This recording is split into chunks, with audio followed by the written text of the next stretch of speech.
நாம இப்போ எங்கே வந்திருக்கேன் தெரியுமா? வேலுத்தம்பி தளவாய் கோட்டை. இந்த வேலுத்தம்பி தளவாய் கோட்டை வந்து எங்கே கனெக்ட் ஆகுதுன்னா பத்மநாபபுரம் பேலஸ். அது பெரிய பேலஸ் நம்ம கன்னியாகுமரியில், அதுக்கு கூட கனெக்ட் ஆகுது.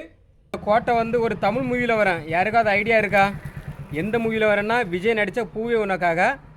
அதில் வந்து ஒரு கிழவர் வந்து அதில் பாடிட்டு இருப்பார், ஷா ஷான்னு பாடிட்டு இருப்பார்ல, அந்த சீனு தான். அந்த சீன் இங்கே வச்சு தான் எடுத்தது. யார்ச்சாடி தான் போனோம். சரி நம்ம ஒரு டைம் யார்ச்சாடி பார்க்கலாம் அவ்வளோ என்ன இருக்குன்னு.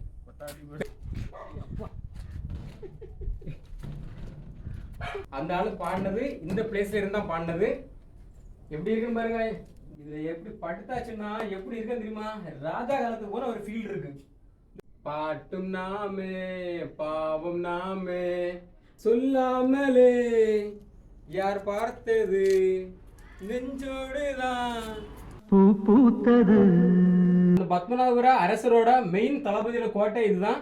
ஒரு சரியான ஒரு சுரங்கப்பாதை இருக்கு. அதனால நான் என்ன நினைக்கிறேன்னா, இந்த கோட்டையை மறுபடியும் டூரிஸ்ட்காரங்களுக்காக இதை வந்து மறுபடியும் திறந்து விடணும். அப்போ இது இன்னும் ரொம்ப டெவலப் ஆயிருக்கு.